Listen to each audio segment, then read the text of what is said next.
কখন আসবেন ইমাম মাহদি। প্রিয় ভাই ও বোন, এই সিরিজের প্রথম পর্বে আপনারা জেনেছেন কিয়ামতের প্রায় সব ছোট আলামতি ইতিমধ্যেই প্রকাশিত হয়ে গেছে। আর আজকের আলোচনার শুরুর দিকেই আমরা বলেছি ইমাম মাহদির আবির্ভাব হলো ছোট আলামত ও বড় আলামতের মাঝে পার্থক্য রেখা। তার আবির্ভাবের মাধ্যমেই কিয়ামতের বড় আলামতগুলো প্রকাশ পাওয়ার ধারাবাহিকতা শুরু হবে। তাই গবেষক আলিমদের মতে ইমাম মাহদির আবির্ভাবের সময় ঘনিয়ে এসেছে।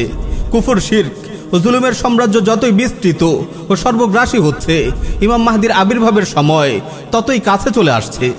অনেক বিভ্রান্ত লোক ইমাম মাহদি আগমনের দিন তারিখ পর্যন্ত বলে ফেলেন। নির্দিষ্ট করে এরকম কিছু দাবি করা জাহালাতের পরিচয়। কারণ কোরআন সুন্নাহ থেকে ইমাম মাহদি সম্পর্কে যতটুকু জানা যায়, এর মাধ্যমে দিন তারিখ নির্ধারণ করা অসম্ভব। ইমাম মাহদির সঙ্গে কারা হবেন? ইমাম মাহদির বিষয়টি নিয়ে অনেক ভাইদের মাঝে বাড়াবাড়ি ও ছাড়াছাড়ি দেখা যায়। অনেক বিভ্রান্ত ভাই মনে করেন ইমাম মাহদি আসার আগ পর্যন্ত ইআদাদ ও জিহাদের ফরজিয়াত আদায় করার দায়িত্ব তার নেই। অনেক ভাই চার দেয়ালের ভেতর তাত্ত্বিক দিন চর্চা করে তৃপ্তির ঢেকুর তুলেন আর বলেন ইমাম মাহদি এলে তিনিই সবার আগে ইমাম মাহদির দলে যোগ দেবেন। আবার অনেকেই নববী মানহাজ থেকে সরে পড়ে নানা অনইসলামিক পন্থায় দিন কায়েমের স্বপ্ন দেখেন। সেই সঙ্গে কোমর বেঁধে ইআদাদ ও জিহাদের বিরোধিতা করেন। আবার এই অদ্ভুত দাবিও করেন যে ইমাম মাহদি এলে তিনিই সবার আগে তার দলে যোগ দেবেন। আল্লাহ এসব ভাইদের হেদায়েত দান করুন। প্রিয় ভাই ও বোন, ইমাম মাহদি এসে তার কারামতের মাধ্যমে পুরো পৃথিবীকে চোখের পলকে বদলে ফেলবেন এমন কোনো কথা কোরআন সুন্নায় নেই।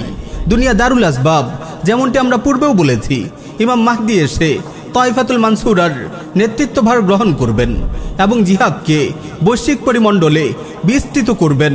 জিহাদ ও কিতাল ফি সাবিলিল্লাহর মাধ্যমেই তিনি গোটা পৃথিবীতে খিলাফা আলা মিনহাজিন নবুয়া প্রতিষ্ঠা করবেন। তিনি এসে দাড়ি পাল্লা কিংবা মিনার মার্কায় নির্বাচন করবেন না।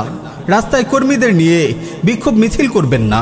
ইমাম মাহদি যেই মানহাজ ও কর্মপদ্ধতি অনুসরণ করে খিলাফা আলা মিনহাজিন নবুয়া প্রতিষ্ঠার সংগ্রাম করবেন, সর্বকালে সর্বযুগে সেই মানহাজ ও কর্মপদ্ধতি আমাদের জন্য অনুসরণীয়। তায়েফাতুল মানসুরা সম্পর্কে আমরা আলাদা কোনো পর্বে বিস্তারিত আলোচনা করব ইনশাআল্লাহ। ইমাম মাহদির মানহাজ কুফরি গণতান্ত্রিক মানহাজ নয়।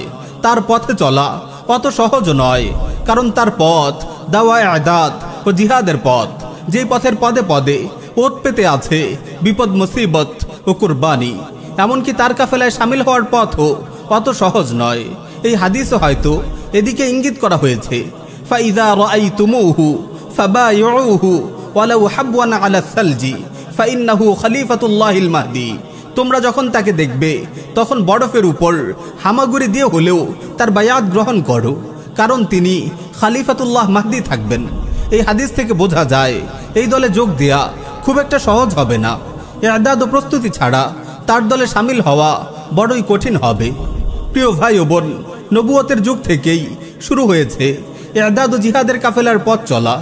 এখনও সেটি চলছে, কিয়ামত পর্যন্ত চলতে থাকবে। শেষ জামানায় ইমাম মাহদি হবেন এই কাফেলার আমির। সুতরাং ইমাম মাহদির আবির্ভাবের আশায় হাত গুটিয়ে বসে থাকার কোনো সুযোগ নেই। আল্লাহ যখন ইচ্ছা করবেন তিনি আসবেন।